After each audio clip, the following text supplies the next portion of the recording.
Bismillahirrahmanirrahim. Assalamualaikum warahmatullahi wabarakatuh. Jumpa lagi dengan saya di Abil Maywa Channel.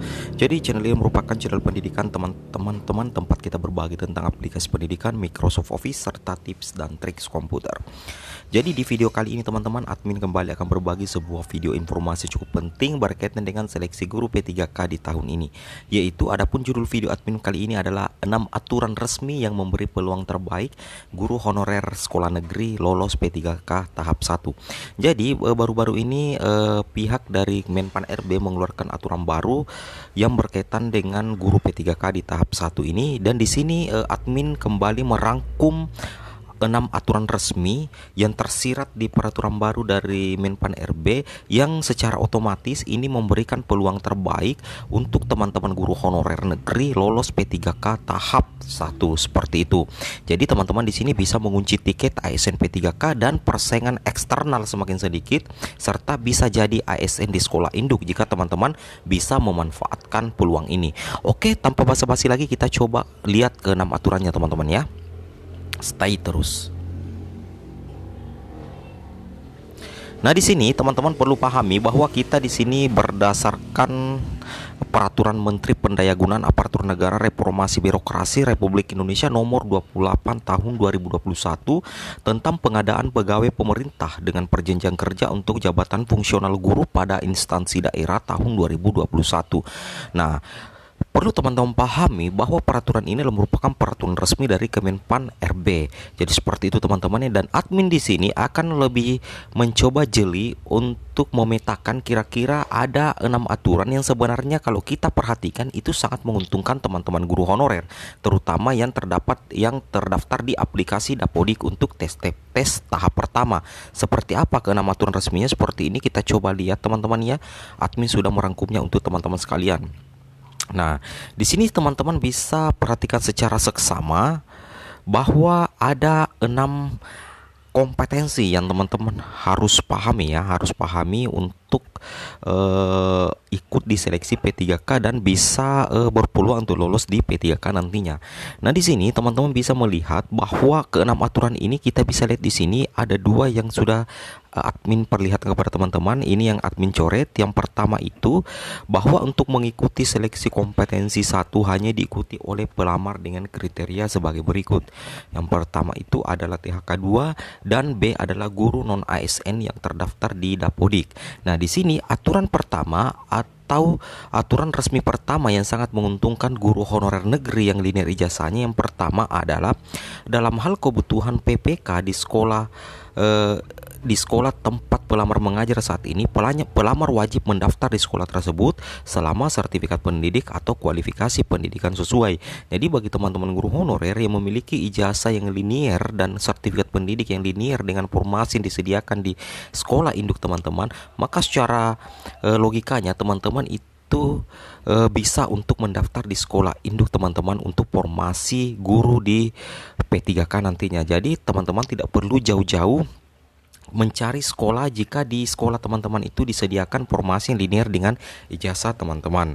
Jadi itu adalah aturan resmi yang pertama yang sangat menguntungkan teman-teman guru honorer, utamanya bagi teman-teman guru honorer yang terdaftar di aplikasi Dapodik seperti itu. Kemudian di pasal 29 di sini yang lebih menguntungkan lagi yang ini teman-teman ya.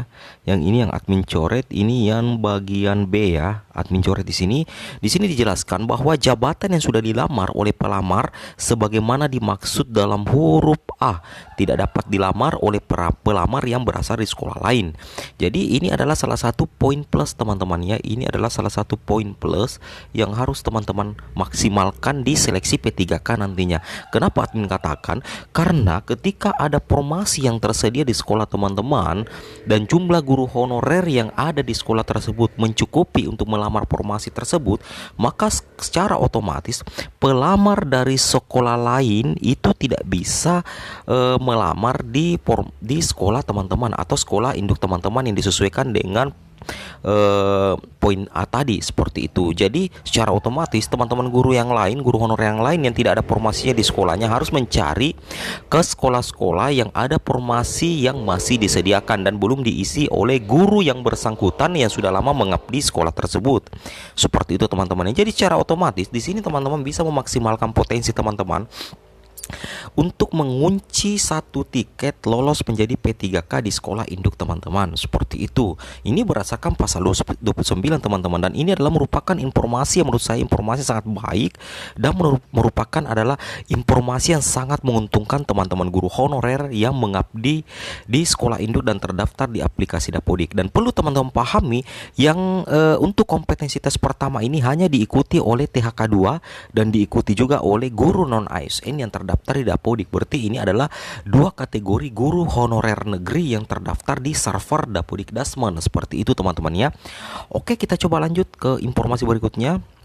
Kira-kira 4 aturannya lain kira-kira apa? Nah, di sini ini admin sudah melakukan screenshot terhadap peraturan yang ada, dan di sini supaya lebih memudahkan bagi teman-teman untuk memahami penjelasan admin, makanya langsung admin ke to the point saja.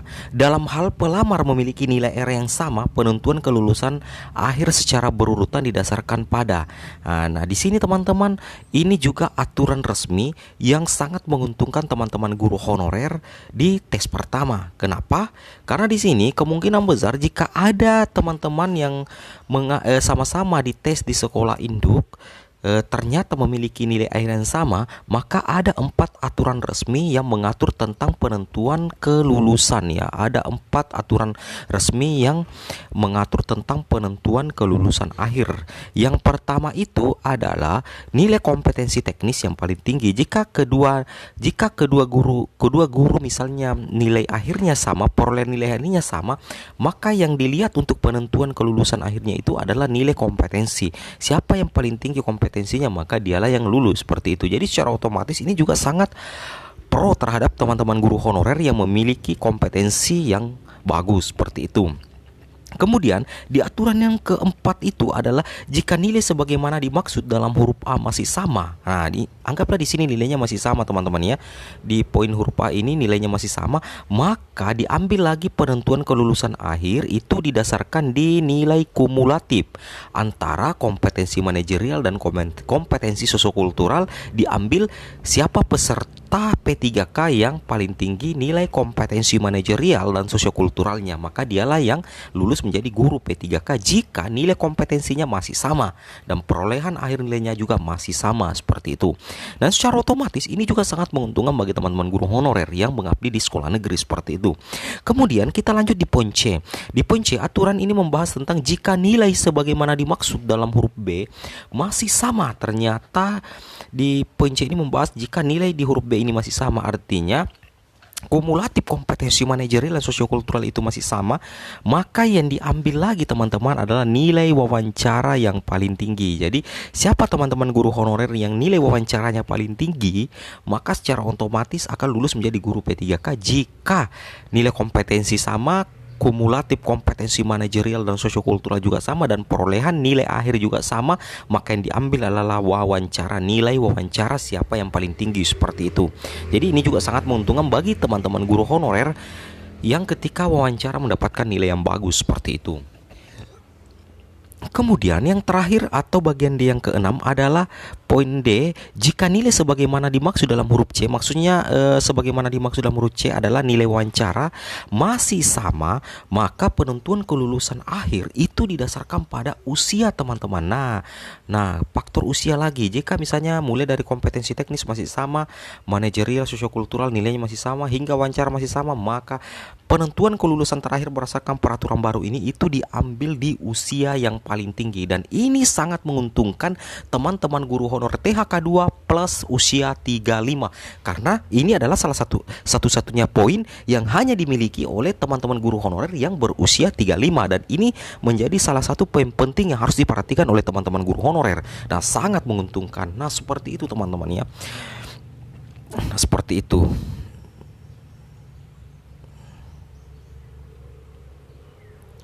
Nah, oke teman-teman, mungkin cukup sampai di sini video informasi saya. Semoga video ini bermanfaat. Jangan lupa like, comment, and subscribe.